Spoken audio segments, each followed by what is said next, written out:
Why do we do what we do?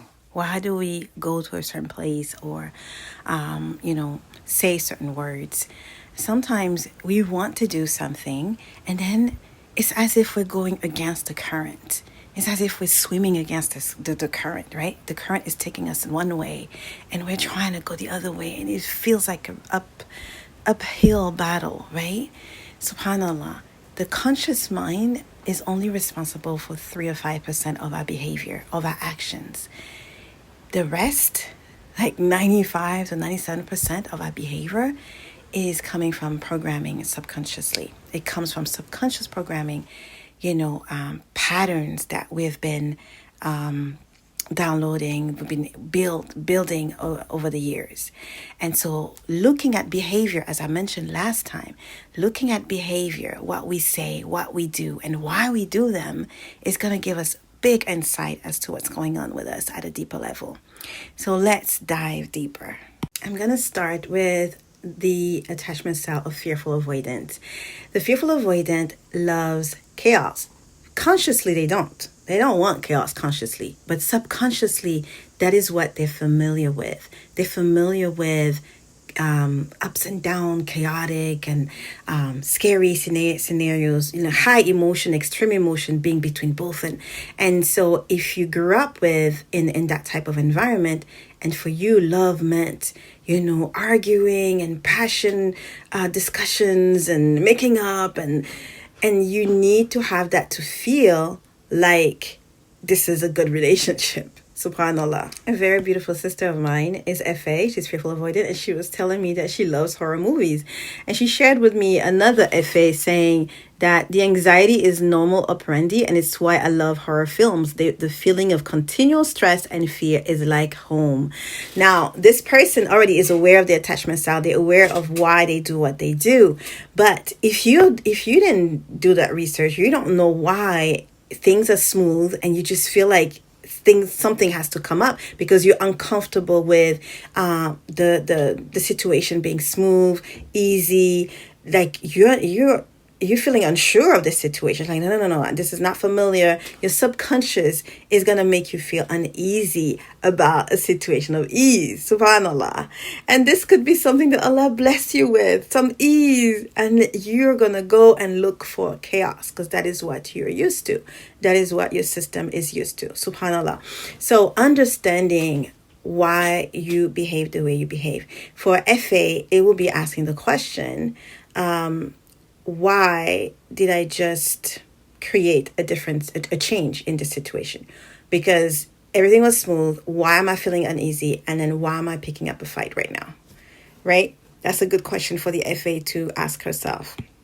Remember last week I was saying that we reprogram based on the Qur'an and Sunnah. We go back to Qur'an and Sunnah for the truth. So your subconscious may be saying, no, I need this fight. I need this chaos. That's what I'm familiar. That's what sounds good to me. But then you go back to the Qur'an and Sunnah to see, okay, arguing with my spouse on a regular basis, is this something that Allah Azza wa Jal wants me to do? Is this something that is pleasing to my Lord?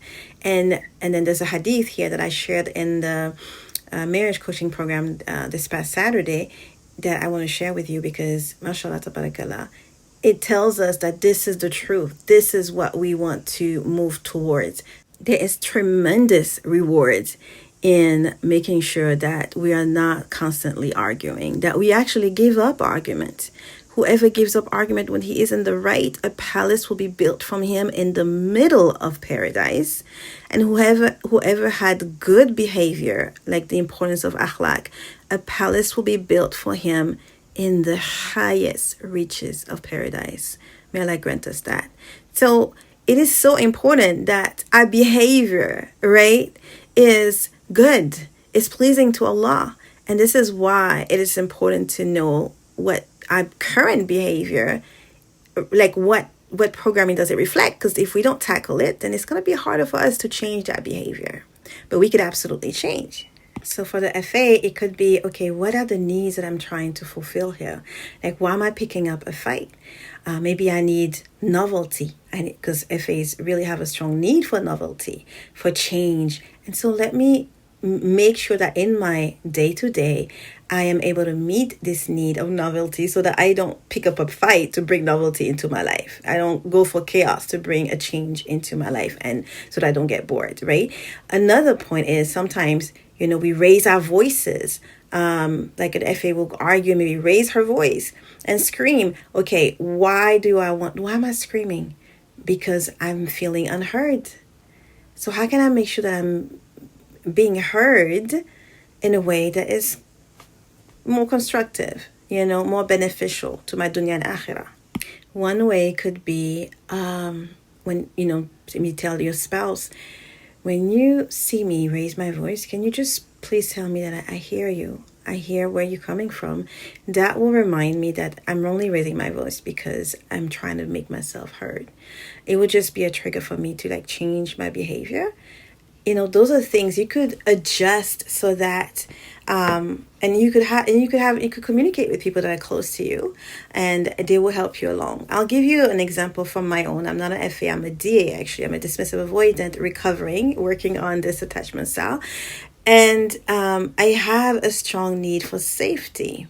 Okay, this is typical for DAs. They have a strong need for safety. The core wound, if you will, is being unsafe. And so because of that, my behavior is very oriented towards structure, order, time, planning, control. These are the things that I do to feel safe. And so I want to be in my comfort zone. I really dislike being outside my comfort zone because to me that is unsafe. I want to make sure I give myself enough time. I don't want to be put on the spot, for instance, right?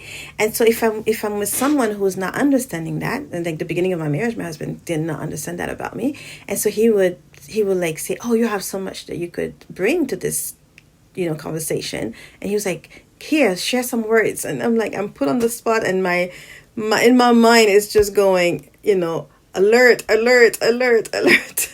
That's all I'm hearing, right? Because I'm being put outside my comfort zone on the spot, and I'm being told to perform on the spot, which is totally in my subconscious. This is completely unsafe, right?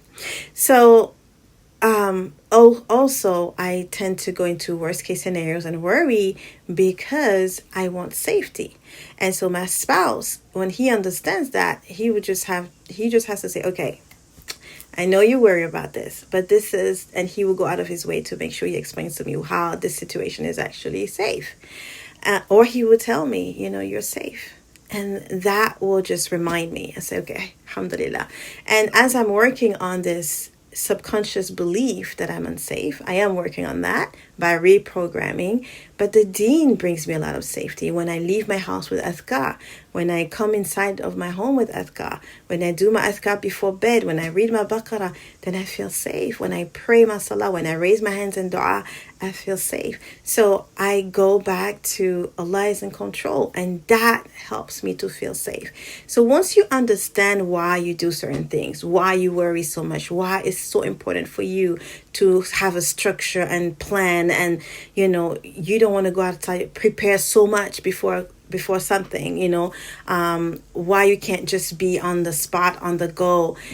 When you understand where it's coming from a coping mechanism. It's a behavior that actually helped you when you were little, when you didn't know how to do otherwise, right? But now as an adult, you want to adjust this behavior so that it serves you better dunya and akhirah. Communicate with people that are close to you. So some of the tools that we have to change is, number one, find out the why, the deeper why. Once you know what it is, then see how you can adjust it. How can you adjust it? You can adjust it by reprogramming the belief. Say, no, I am safe. Look, I'm safe. I'm a believer. I have Allah. I'm safe. I'm in a home that, doesn't have, I'm in a neighborhood that doesn't have a high crime rate. I'm safe. I'm with my spouse. I'm safe. So you could reprogram yourself that way. That's one option, and I can discuss that further in another video. Another way is to look at the need that you have. So if I have this need for safety, what can I personally do to meet this need? Well, I don't want to be anxious when I travel, for instance, and my husband likes to be right on time, a little bit before time, and I like to be there early so I can take my time, and in case this happens, I'm still gonna inshallah make my flight. So we were able to compromise. So how can you adjust so that you meet that need for yourself of safety? Planning ahead. So I created a planner, right? I designed a planner, and I'm constantly planning. I'm journaling. These are things that help me feel in control and safe. And then understanding the names of Allah and giving my life to Allah helps me to also feel safe. So dismissive avoidant, this is, how I'm able to cope with that. Another tool is to communicate with the people, your loved ones, people that are close to you, and say, I kind of struggle with this.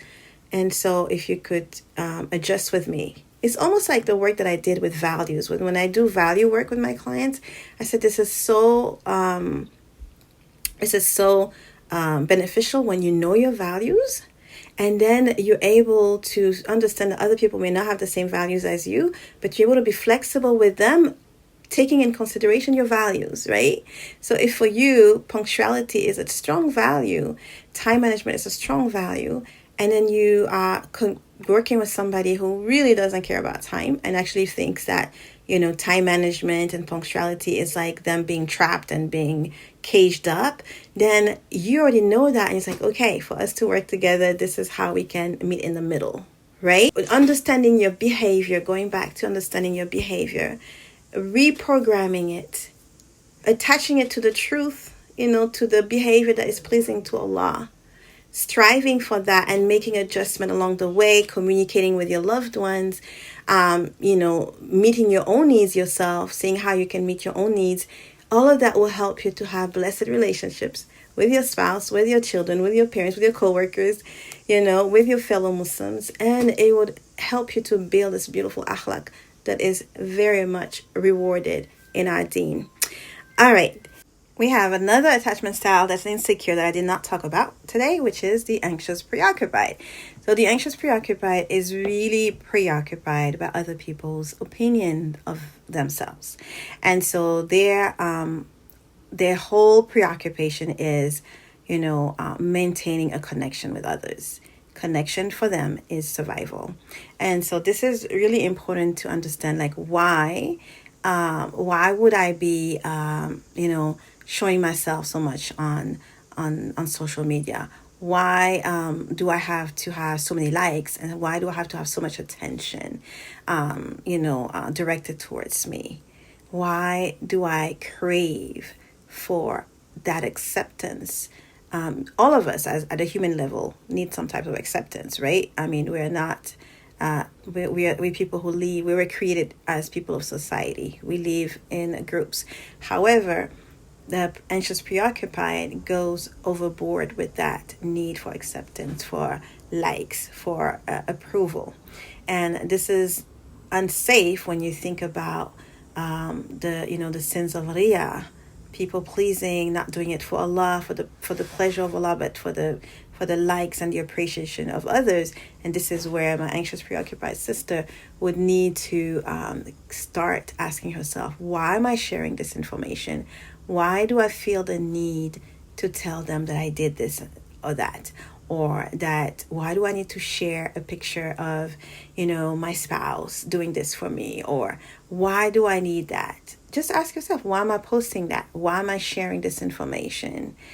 Is this information, is that going to go into my sincerity, into my ikhlas, into me preserving this good deed and making it purely for Allah?